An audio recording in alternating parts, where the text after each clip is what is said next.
Everybody know Jan?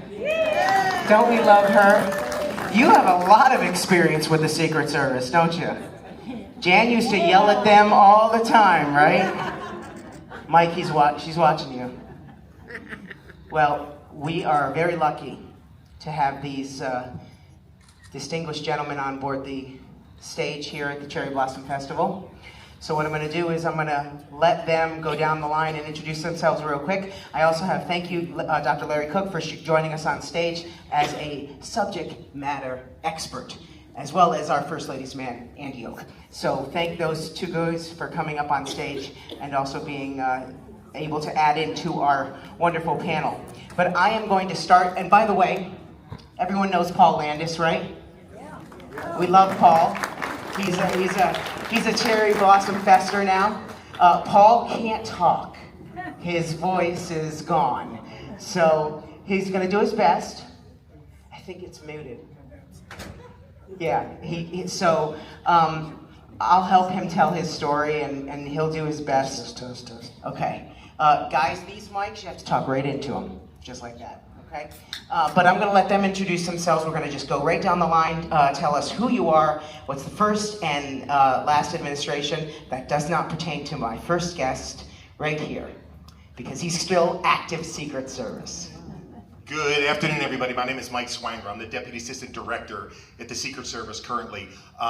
I started in the Marine Corps in 1986, and I flew with HMX, the Presidential Helicopter Squadron, with President Reagan and Bush 41. I joined the Secret Service after my Marine Corps time in 1997 during the President Clinton administration. I worked in multiple field offices. I was on the President's detail twice with Bush 43, as well as President Biden, and I was on the Vice President's detail twice with Vice President Biden and Vice President Harris, and I was also spent 2 years with my favorite person, Jan, as President Carter's special agent in charge. And I'm happy to be here. And I probably fed you a sandwich or two on board the airplane. I probably gave him a sandwich or two on board the airplane. Tom Wells. Hi, I'm Tom Wells. Thank you for all you people here, because my first time here, but it's been a wonderful experience for me. At any rate, my career spanned 50 years in enforcement. Began with Coast Guard and maritime law enforcement, which caused me to be interested in federal law enforcement. I went from there to the university, my degree, and then was commissioned in the Secret Service. I was the first agent commissioned in the Secret Service from Florida State University. From there, I started was sworn in Jacksonville. My first office was Oklahoma City. From there, I went to Miami. During that period of time, I was back and forth into Palm Beach because President Kennedy was the nominee and before he was inaugurated.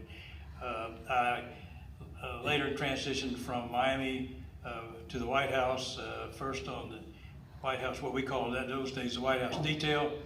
From there, I didn't know it, but the First Lady was, I was there while she was observing whether she would accept me as being on the children's detail. I guess I got that because I had two children, a boy and a girl about the same age as her children. So anyway, then I was on the family detail, or the kiddies detail, we call this, of the kids. There were 5 of us between the First Lady, one of the men on the panel here, and then I was there through the assassination. That assassination, I was at the White House with the children. Some things took place that day, but then from there we stayed with them until Miss Kennedy and the children transitioned to New York.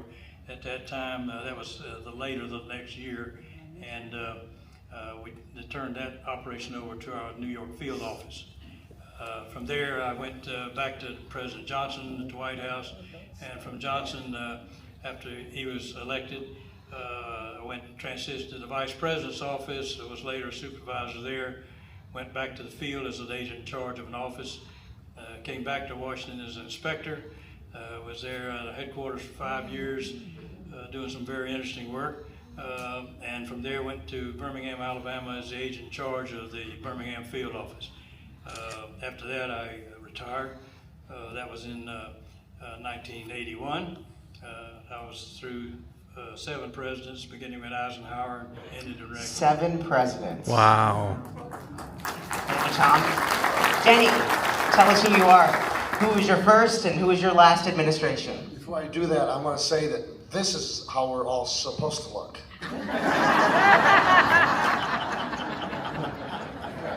and he's a big boss, so he can't do anything for me anymore, but I mean, my name is Daze Schlenwein. Of this bunch, I'm the least most significant, probably you would say, which is probably a good thing. I'm a former school teacher. I was a school teacher in Illinois for 3 years. In fact, I was at Catholic high school, same Catholic high school I was at when they discovered Kennedy had been assassinated. But I made $5,500 a year there and decided to move to Florida. My wife didn't like the winters, so I transitioned and improved my life by teaching high school down there, making $6,600 a year. And met the right people down there. Politics played a little part, and I was hired by the Secret Service in 1976 in the Miami office. And I was making $13,000 a year. My wife was very happy. But anyway, I have the least distinguished, you would say, career of the bunch, in so much as I wasn't on a presidential detail permanently, but I did serve 6 presidents. One statistic I like to throw out there that means something is I did $33,500 in protection. As does every Secret Service agent, but most of them don't know that. So I had a lot of fun. I was able to serve candidates for president or vice president in 1984, 88, 92, 96, and 2000. And that was just luck of the draw that I was able to be picked for that. I finished my career in 2001. I'll throw this out. I finished my career with George W. Bush, who was running for president, as you're well aware. I was on his detail in 2000. And I remember walking him to the cabin door there at the ranch, and I said to Governor, before I leave, I want to let you know I have been with 5 people that have run for president of the United States. And he said, really? And I said, and they've all lost. and I was able to come back with him one more time after that. I was lucky enough, and he walked up to me and he said, I won this one for you, big boy. But I did add that, and I have to add this. I don't know if I put that in my book, but I said to him, in that case, is there any chance, since I'm retiring in a few months, that you could make that mention in your inauguration address? Never happened. Anyway, I retired. After I retired, I taught for 15 more years. Instead of getting other creamy, expensive jobs somewhere else, I was went back to teaching high school for coaching for 15 years, and I have a beautiful granddaughter that's here with me today that was my right-hand person, and I'm married for 56 years, and I have another 2 grandchildren. Well, congratulations. Thank you for being here. Mike will agree with me. Service is service, whether you serve 4 days or 40 years. Service is service, so thank you for your service. So this guy right here, you want to give him, he's got a mic.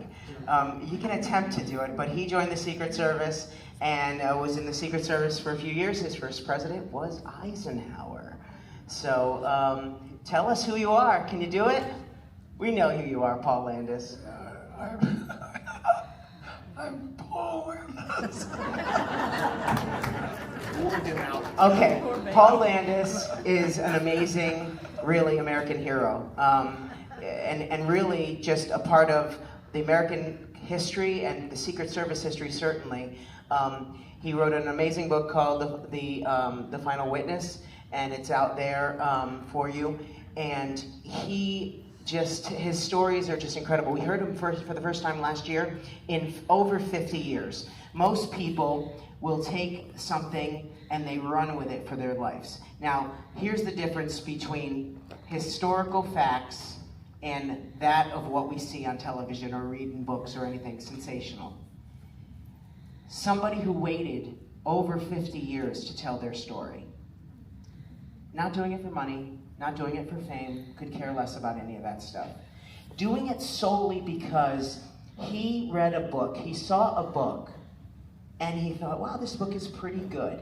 There's some pretty good facts. This guy's kind of getting it right. And then he saw a picture in the book that was a picture of a bullet. And the bullet was described inaccurately. And that led him to wanting to tell his story. So what I will challenge all of you with is, I tend to believe the people that were there. You know, I tend to believe the people that were there that saw it. So Paul, did I get that right? Close enough.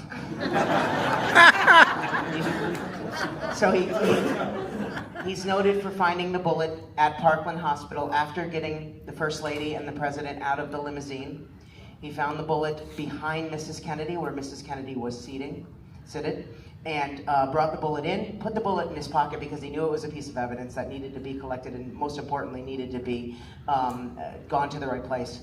When he went into trauma room 1, where the president lay on his left-hand side, he was standing right next to the president's foot. He knew that if he took the bullet out and put it there, that it would be collected as evidence as part of the president's evidence and what had happened to him. So he put it there, and there was such a sigh of relief in his body that was released that moment that he set a bullet down. That bullet eventually would make its way from trauma room 1 to trauma room 2, where trauma room 3, he shook his head. I don't know what happened to the boy. Well, it eventually ended up sort of gone and never to be seen again. And it was attributed to Governor Conley, right? That bullet, it was mentioned in the book about Governor Conley. No? Huh? They claimed it, yes, they claimed it. So, but again, you know, we believe history, and again, his book is amazing, so it'll tell the story through his eyes. So I like to give time for questions because I know that you all have questions. But I want to first refer to our presidential expert. Larry, can you tell us, because I think this is going to be really interesting, where and when the Secret Service was actually established? Yeah, ironically, it was the last official act that Lincoln did on April 14th, 1865. Before going to Ford's Theater, he signed the legislation to establish the Secret Service. And that sounds a little more dramatic than it is, I guess, because the Secret Service was established to fight counterfeit. There was about a third of our currency that was being counterfeited at that time. And they said, we got to stop this. So they established the Secret Service, but ironically, he signed that just before going to Ford's Theater.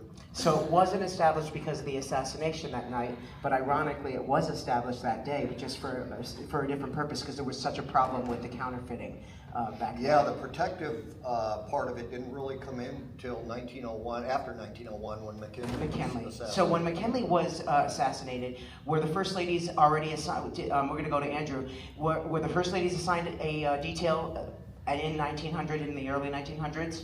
No, the First Ladies really, which is part of my books and what I'm talking about and getting these First Ladies out in the public and the recognition that they deserve, is that they were really cast aside for a long time. They didn't even get a pension until Garfield. So who was the first lady to get a detail?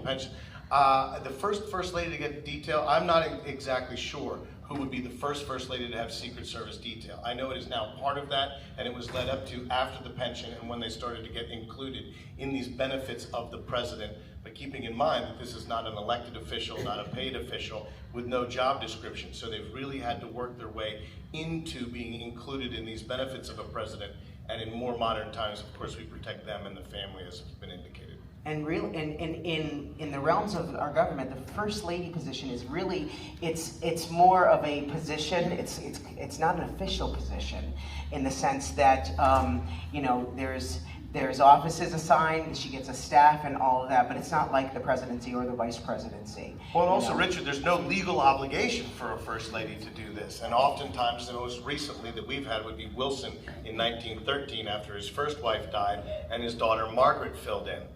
But there is no legal obligation for the wife of a president to become First Lady. It was more frequent in the 1800s because of age or health issues that a female family member would stand in. Thomas? Well, in addition to the Microphone. fact she is the First Lady, in recent years, the whole concept's changed about her role with the president.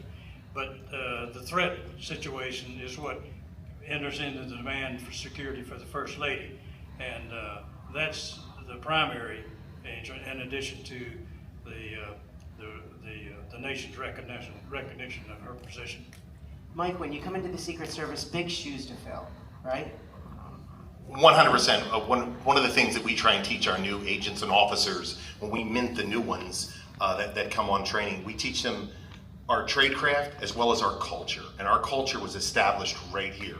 We have a very, very rich history since 1865, and we relish every bit of that history. And these gentlemen are part of the reasons I'm standing here. I'm sitting here, and I hope I'm part of the reason that some of the young folks out here will join us as well. It's one of the most awesome jobs on the planet, and it's a humbling experience being very close to these presidents and first ladies and children, and just being a witness. I tell the students, you don't become a witness of history. You become a part of it. You play a role in that history. You're standing in the room when things are happening that we won't hear on CNN for weeks sometimes, if ever. Paul describes it as the greatest job ever, and he was so happy to have that job. And you know, it's in a moment, it can change, and we know it changed on November 22nd, 1963. But before you talk about President Kennedy's assassination, how many assassination attempts and successful assassinations have we had over history? Well, we've had 11 of our presidents have significant deadly attempts on their lives. Unfortunately, 4 of them turned into an assassination. But to put that in perspective, for 11 of our presidents to have significant attempts on their lives, that's almost 25% of our total presidents from George Washington on up. It's like 24.4%, something like that. And the first one, let's talk about the first one real quick. Yeah, the first one, well, the would-be assassin picked the wrong guy to try to assassinate him, because he went after Andrew Jackson. And so Andrew Jackson this was 1835, and Jackson had been in the Capitol to attend a funeral of a congressman or a senator that had passed away. And as he came out of the Capitol, a guy by the name of Richard Lawrence was really mentally unstable. He thought that Jackson doing the banking system was going to take away his money that he was going to get from the King of England. You know, it was that type of thing. And so anyway, he sees Jackson coming. He pulls a pistol out of his waistband, and this is the cap and ball time where the cap has to fire, and then the ball comes out, and he fires. There's a bang from the cap, but no ball comes out. So Jackson sees this and proceeds to rush toward the guy, which I assume would not be recommended these days. And so he rushes toward the guy, and when he gets like point blank range now, the guy pulls almost an identical pistol out of his waistband, shoots Jackson with it, and the same exact thing happens. No projectile comes out, so Jackson proceeds to beat the guy with his cane. Amazing. Mike, tell us, what kind of made you want to be a Secret Service agent? Oh, well, I was in the 7th grade when President Reagan was shot, and I remember that very vividly. And I've always kind of said, wow, that's really cool what they're doing. It's a call to service, just like many of you have when you go in the Army or the Navy or the Marine Corps. So it's a call to service, just like. I'm sorry, you didn't say Air Force. Air Force, Space Force, Army, and Space Force now. Or you put together things like these great events. So it's a call to service for that. And I will just add that, I had 2 children, and they were about this high when I first introduced them to President George W. Bush when I was at the White House the first time. And now I'm the first active agent to have 2 children on the job at the same time. Both of my sons are agents. Awesome. Right Next year, let's get them here. They can be festive. Yeah, my oldest son is on the president's detail, and my youngest son is in New York City, and he's a polygrapher. He runs the polygraph program. So Agent Jerry Carr pushed President Reagan into the limousine outside of the Washington Hilton Hotel with the assassination attempt. Didn't you also have to push somebody into? Tell us about that real quick. Which one are we talking about? Yeah, well, I not long ago, several months ago, at the end of the Biden administration, we were in Wilmington. And there was a drunk person that crashed into the police cars a block away from where we were literally walking out. And everybody stopped. There was a huge bang. And then I heard all I heard was tire screeching and people yelling, and it's time to just take, you don't want to put your hands on the president, and you have to answer for that, but sometimes you do, and that's what we do, and that's why we need proximity. We have to trust, they have to trust us, we have to trust them. They need to know that we're there. We have personal relationships with them, but they know we have to be professional when we do, and you become very close, especially the 2 years that I was with President Carter and with President Biden and all the others. You establish a relationship, but they know there's a time when you turn that on and when you turn that off. But sometimes you have to do what you got to do, and there's no time to think about it. And that's why I guess every one of these gentlemen up here will tell you that they rely on their training. When push comes to shove, we rely on what we train. We train all the time for those kinds of And literally, sometimes push comes to shove. Yeah, Jerry Parr tells a story about jumping onto Reagan in the back of the limo, and the president said, "Geez, Jerry, you broke my rib. I think you broke my rib." And it was only then and there that Jerry saw the blood coming out of the president's mouth and rerouted the vehicle to get to the hospital versus back to the White House. So, Thomas. Yeah.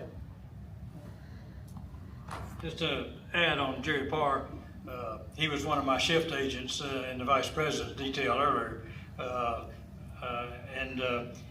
He was a great guy, but the thing about Jerry was in the training and what have you.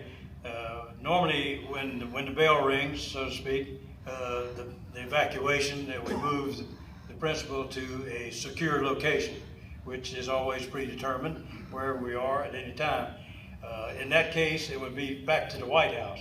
So that was the initial start from the hotel. Had Jerry not, through his training and known what he was seeing, when he saw that little foam in the mouth coming out the side, he knew exactly he had a lung shot, and he knew that if we didn't get to the hospital, if he had taken the president back to the White House, the president would have been dead. The president was so far gone when he got to the hospital that they had to lift him onto the gurney. He couldn't stay on his feet. And he gets on the gurney and he looks up at all the doctors and he says, what does he say? I hope you're Republican. I hope you're Republicans. and the doctor's reply was, Mr. President, today we all are Republicans. All right, I know you have questions. So go ahead, yeah. What I'd like to say is a real general thing. Mike mentioned, future agents. You don't have to be in law enforcement to become a Secret Service agent. The beautiful thing about that job was, I was a school teacher, is that we have the best fraternity/sorority in law enforcement ever created. FBI agents train their accountants, their lawyers, whatever, and that's it. Secret Service agents run the gamut. All you need to have, basically, is you have a college degree, but it chooses people from every single walk of life and brings us all together. For me, for 25 years, I had more great friends. It is the healthiest organization you could ever want to, and there's so many great things. And let me just say a couple other things. I was often asked, you were never on a detail? And I said, not officially. And said, well, did you ever save the president's life? And my answer is real simple. I hope so. Every single time we're with any of the people we protect, who knows if I did. The only life I ever saved was on the job. I saved a 3-year-old in a fire. And I got the Valor Award. Isn't that something? But the point I'm trying to make is that there isn't, and other than being a shortstop for the Chicago Cubs, there couldn't ever be a better job. For 25 years, I was allowed to see so many great people from all walks of life and work with the greatest people that you could, in law enforcement, you could possibly imagine. And so for that, I'm forever thankful. Mike, how right does Hollywood get the portrayal of Secret Service agents? They don't. I know. They don't. We tell everybody it's hours and hours of boredom surrounded by moments of insanity, and you have to be ready for that one moment of insanity when it happens. Like you said, when the bell rings, you have to answer it. And when anybody says to any of us, you would really jump in front of a bullet for that person, it doesn't matter if it's a Democrat or Republican. We rely on our training, and the answer I always give them is, we don't have a choice. It's what we do. When we hear shots fire, we run towards the problem.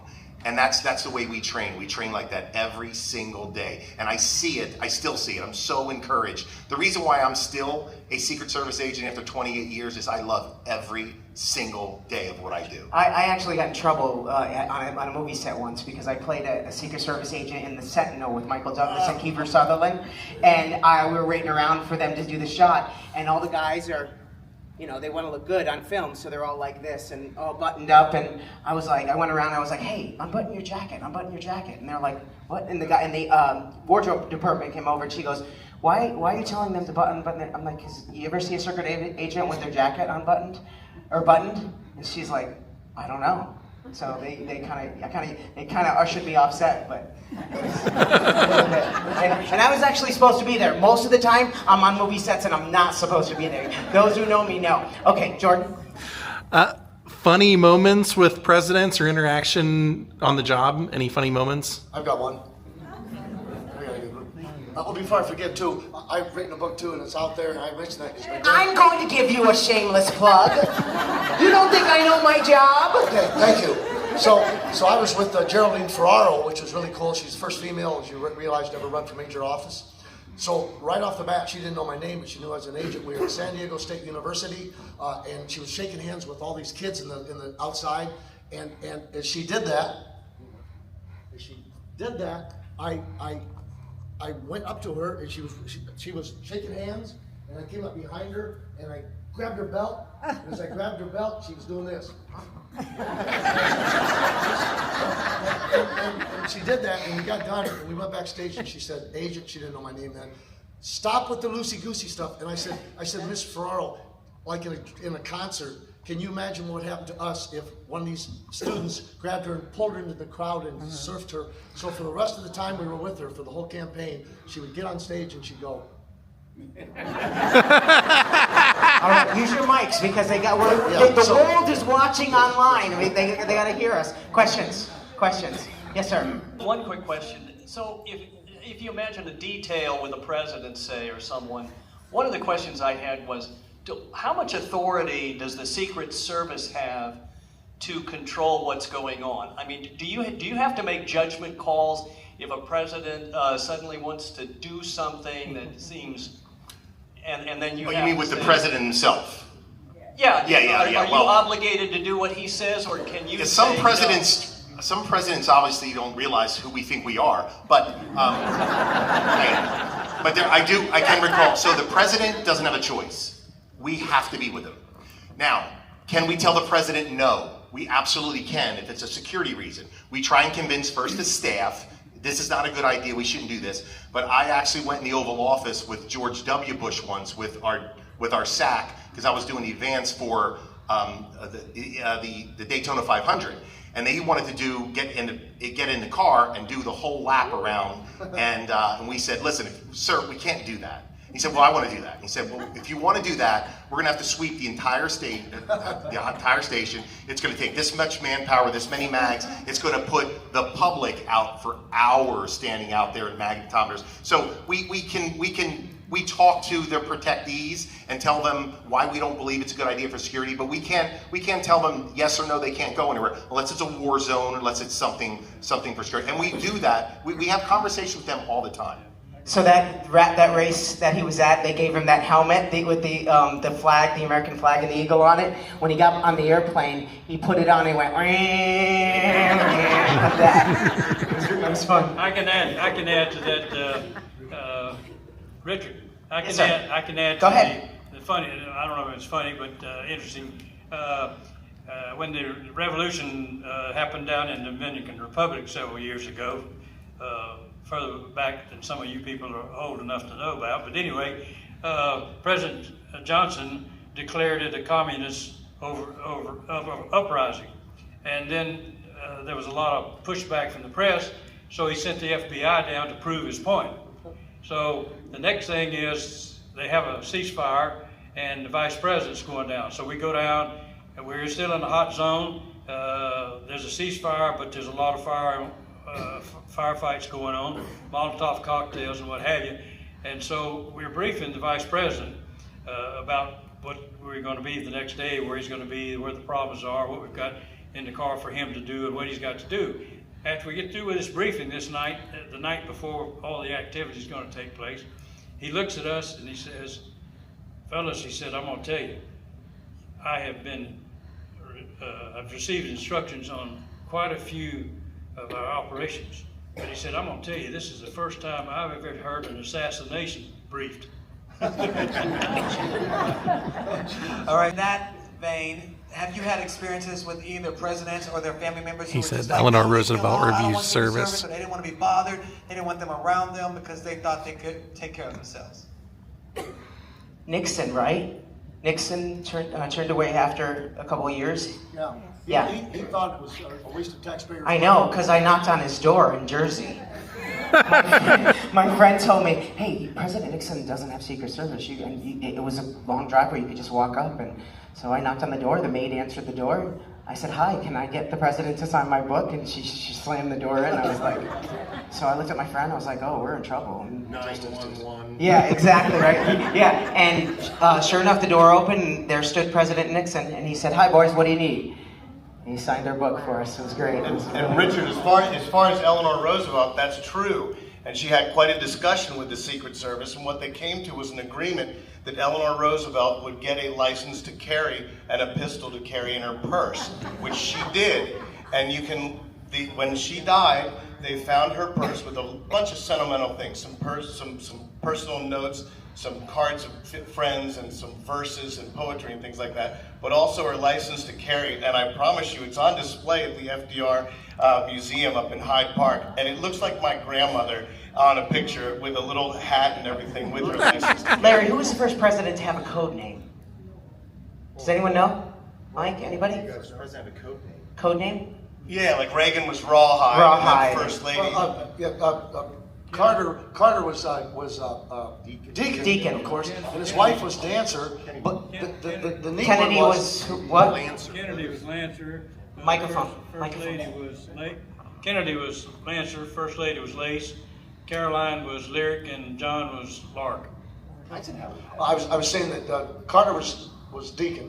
His wife was Dancer. The most appropriate one was the one I spent with too was Amy. She was Dynamite. Richard. Yes, sir.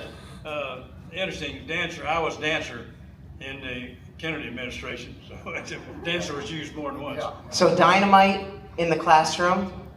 Was she? Was Amy Carter Dynamite in the classroom? Only to her agents. Only to her agents. And what was that like? You know, there with the agents with... It was marvelous to have two good-looking men in your classroom.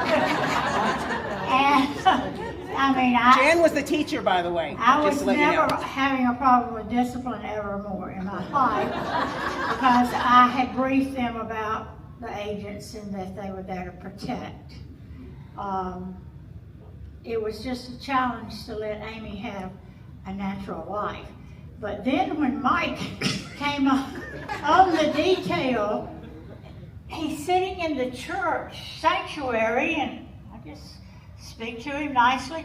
Come to find out, he was going to be our new agent in Plains. He had come to scope me out to see how That's I true. ran all the things we had to go through in Plains. And Yes. and I just thought, oh my goodness, what is he going to be like? I'm going to have to train him too. And she did. I went up to Jan. I was going to tell the story. I went up to Jan, and she said, "Hey, listen. Here's what happens. You bring the president in. You do this. You do this. I will tell everybody where they seat, where they can't sit. I will tell them how to take the picture. I'm going to grab the picture. I'll move the line. You just stand." And I was like, "Okay." And I was like, "Who is this lady?" And then it turns out she was the best agent we had in Plains, Georgia.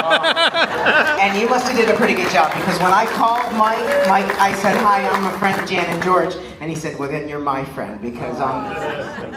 And Mike, one of the agents told me that I would make a marvelous agent, but I was too dangerous to carry a gun. Okay, we're going to bring it down just a second, and we're not, just a hair. Let's talk November 22nd, 1963. Multi-stop, multi-leg trip, bouncing around Texas for campaign purposes. Thomas, where were you on November 22nd, 1963? That morning, well, I was at the White House. That morning was a typical day. The weather was good. It was to be Caroline's first sleepover away from home with one of her friends. We had a school, a grammar school at the White House, first and second grades, which Caroline attended school. There was two teachers there. It was an accredited grammar school. And one of the students there, Caroline's friend, was Agatha Posen. And she was going to Agatha's home to spend the night. It had been prearranged with the First Lady, with the President and the First Lady being out of town. Agatha Posen's house, when we knew that house, Mr. Posen was one of the high officials in the Commerce Department, I believe. And but it was in a cul-de-sac, kind of down in a bowl, and didn't present any problem as long as things were running routine.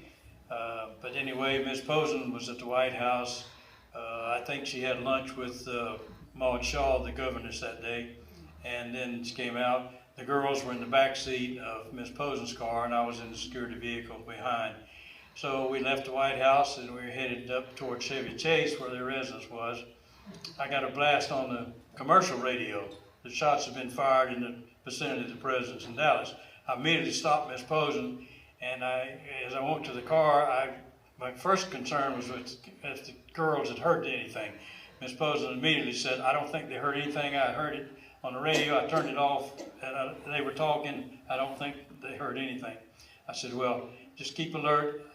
I may have to stop you again as things develop. I don't have any information right now." So as we moved on up towards Chevy Chase, you'll have to understand that when in those years, and I guess it's different today with technology, but the White House communications operations, which we call Crown was who we talked with on radio amongst ourselves. When the president, when he goes to Dallas, Crown basically goes to Dallas. Everything that has to do with the communication of the president moves with him. It doesn't stay in Washington. The core unit's there, but moves with him. So all of the action that was going on in Dallas was being handled with all the resources down there. So it was not important for them to tell us what was going on down there. So we were kind of in a little bit of a bind. And at the same time, when that happened, the telephone system in Washington collapsed because everybody who heard them on the radio was on the phone calling somebody they knew or whatever. So the system just locked down. So there was no telephone system for some time in Washington. So in the meantime, I'm able to talk back with our agents at the White House. But we made a decision, just like any time when we have a protectee that there's a threat, to get to evacuate to the most secure environment. So immediately, we didn't have to wait on superiors. The people on the detailed response force, we made the decision. I stopped Ms. Posen.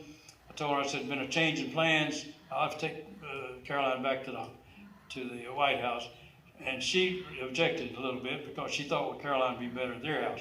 But I told her, I said, no, once we get to your house, we're going to be known. Your neighbors are going to know. Next thing the press is know. You live in a place that we can't get out of. You're in a basin at the end of a cul-de-sac. That ain't going to happen. The decision's already been made. So I turned to Caroline, and I told Caroline, your mom's coming back home tonight, and she wants you back home. So we have to go back home. Well, she puckered up her lips a little bit. She wasn't happy, but the President and Miss Kennedy had told the children from day one that when the agents spoke to them, gave them instructions or orders, they were to accept it just as though it came from the President or their mother. So there was never any problem with that. They always addressed us Mr. Wells, Mr. Lance, Mr. Foster, or whatever. So like Mary Eisenhower did yesterday. Yeah. If you were here yesterday, she did that. She called him by Mr. Yeah. So, but anyway, so I put her in the car, headed toward the White House. I told Foster we're on the way back, and advised the other folks. In Rock Creek Parkway, about midway down, something happened that was not unusual at all. Sometimes when we'd be traveling with the children in the car, people would see them and say, "Oh, they think maybe that is a children, you know, and so they want to keep looking to see if they can verify what they think they see. So a car I'll always remember, it was a green Studebaker sedan, he's not pulling not pulling upside me, but he looks over, and I can tell he thinks he sees Caroline. So I sped up to move away from him.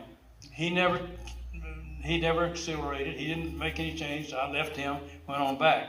And the reason I'm bringing that up is because the Kennedy family commissioned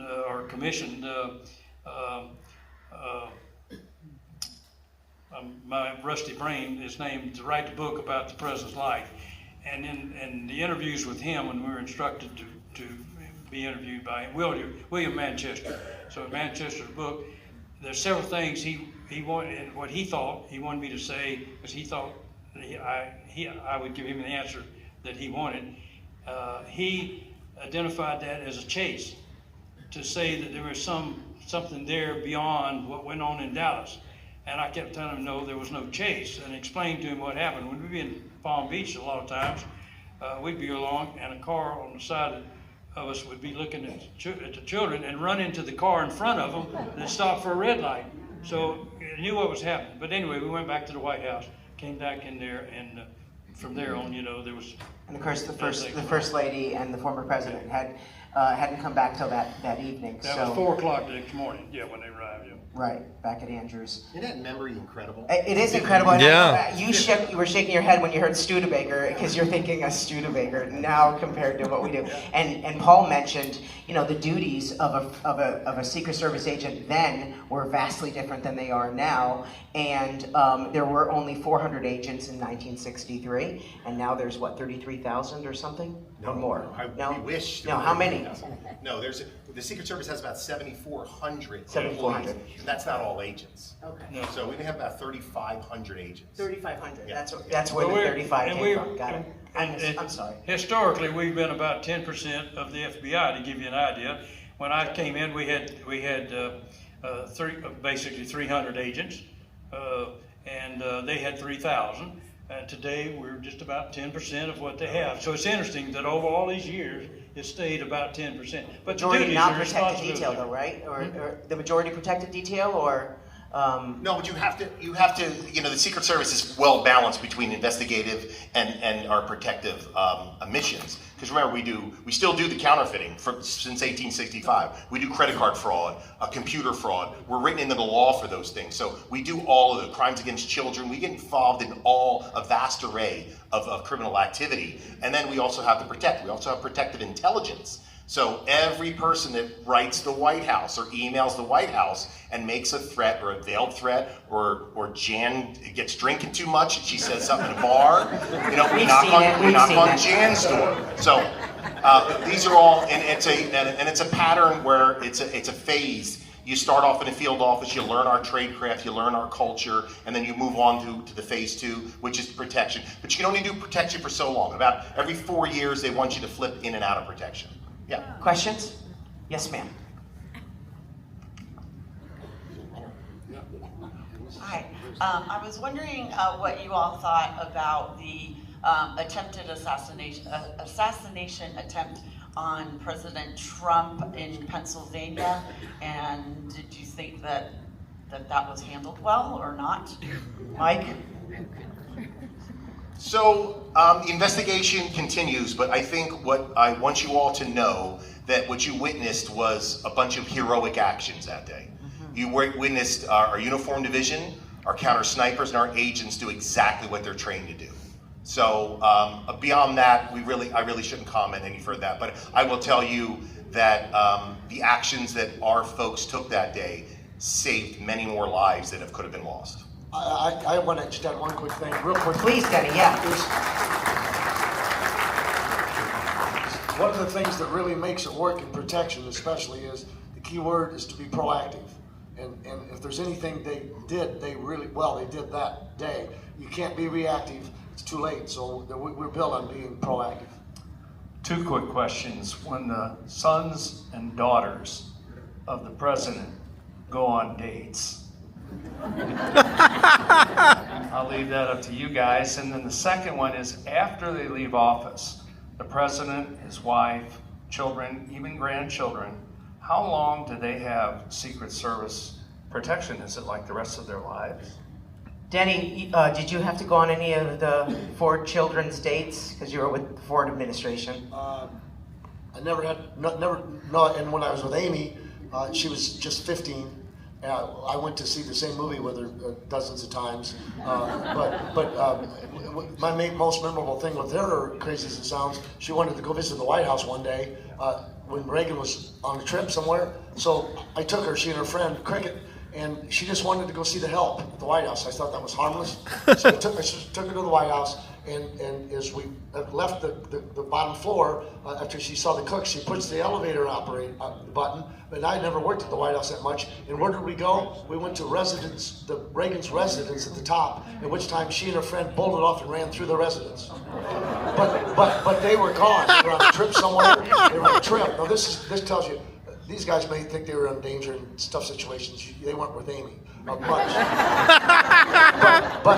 So I was not happy with her because that was not, and there were people that saw us, there were people working in there, and I thought my career is over. And so we went down the elevator. She saw I wasn't happy. We started out the South Grounds. She said, one more thing, Cricket, have you ever seen the swimming pool? And she said no, and she kiddingly said, can I show it to her? And I said yes, but don't jump in, and they both did. So now my career's definitely over, but then I got back at it on the way to Georgetown. They wanted to go to the mall, and I said, I'll take you to the mall, but you're gonna go in with wet clothes. I'm not taking you home. I have a question about your families. Obviously, you said you rely on your training. Your family does not have your training. So how do you comfort them and help them through the fact that you are putting yourself in harm's way? You know, that's a great question. We concentrate a lot more than years gone by of work-life balance. And we teach our new agents and officers that your family is a part of our one big happy dysfunctional family, as I call it.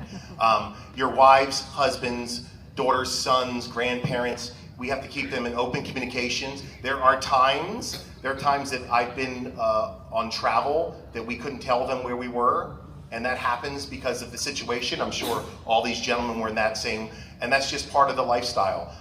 My wife contends that all the spouses should have to go through a class to learn what it's like to be a spouse of a Secret Service agent because of all the things that we don't prepare them for. But I think it's with any other relationship. It's communication, it's treating each other with respect, taking the time when I tell all our students, when you're not here, don't worry, the Secret Service will consume your life. We don't need your help. When you're not here, go do something else. Go do something else that's not Secret Service, because it's important. Talking about wives, real quick, talking about wives, I was with President Carter in Plains, former president. We were on the way home after scheduled duty.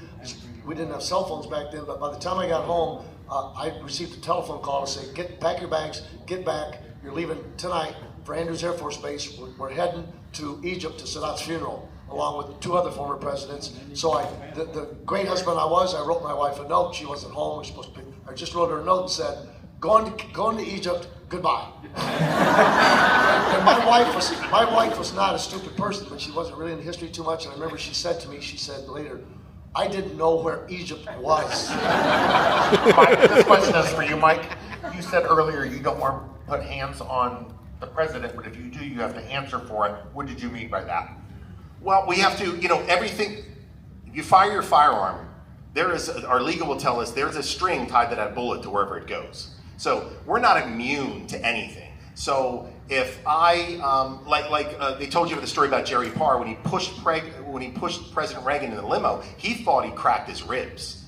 And you're gonna have to answer for that afterwards. But it turns out that he did the right thing. So some folks are not as comfortable with you putting their hands on you, and sometimes we have to put our hands wrapping around their belt if they're on a rope line, if they're near an edge of something. I've cut down. George W. Bush hates trees. Those trees on his ranch, they were, what were those things? All they did was suck the water out of the ground, and he hated them. Now, cedar. Somebody say cedar? We cut down so many cedar trees. And I remember one time, I told somebody to snap a picture of it. The detail leader was holding on to his belt. He was leaning over a cliff, holding a chainsaw with one arm. We were holding on to the detail leader. Somebody else was holding on to us. I was like, this is bad. We should not be doing like this, but it's kind of the things you do, because George W. Bush was extremely active. And if you could not run faster than him, you could not ride a bike faster than him, because he turned that into a competition. We've got 5 more minutes left. Yeah, so I think this might be for Mike. I'm not sure. It involves an anecdote I heard about President Carter. Not too far in the past here. He apparently was fishing on his compound, on the little lake in his compound, and he had a mishap where he fell in, and he was yanked out literally by a Secret Service agent. I don't know if that's true. Sure, that's true. I mean, we've gone fishing with the former First Lady and President all the time, and Ms. Rosalynn loved fishing as well, so we'd have to bait her hook and throw it in there. And you know what? I just want to tell you an interesting story about the Carters really quickly, because I'm from New Jersey. When I went down there, I was a fish out of water, and it's the people in Plains that made me feel so comfortable. The Carters made me feel loved and comfortable down there. It was really a wonderful environment, and they loved each other like it was like you wouldn't believe. When I had to tell President Carter he had to be in a hospital bed because we had to sit him up so his breathing was better, he refused. He had to be touching and holding her hand every night. It was amazing to me to watch that. So how did we resolve that? We bought 2 hospital beds so they could both be in them. But he refused. He said, I'm not doing that.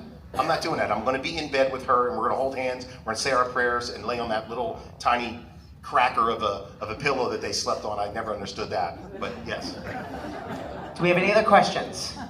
Okay, we got about 2 minutes left. All right. In regards to 9/11, as I tried to listen to everybody's time of service, I don't know that any of you were actually working at that point in time. Can you give me any details as to what was happening with President Bush during that time period? I retired 2 months before that. Yeah. So there's a couple of things. I was working on 9/11. I was at our headquarters, and I was called to take the First Lady to an undisclosed location because she was still in Washington. So I did that. The agents lifted the Vice President Cheney, and his feet never touched the ground as they took him to his evacuation spot. And then the detail leaders in the shift talked to the mill lady. There's a trifecta of things that happen with the president. There's a doctor, there's a mill aide, and there's a detail leader for the Secret Service. And the 3 of them make the decision on what happens with the president. So they talked on Air Force One. They decided President Bush wanted to come back to Washington. We would not let that happen. So we went somewhere else, and then to wait it out. We wanted to make sure, because early on in 9/11, and I will tell you, I've been in war zones, I've been all over the world, dangerous things, and I've never felt unsafe like I did on 9/11. Because we heard there was an airplane still inbound. We were hearing all this. Airplane inbound, maybe it's coming to the White House. We heard all these other buildings had been hit, and they're not accountable.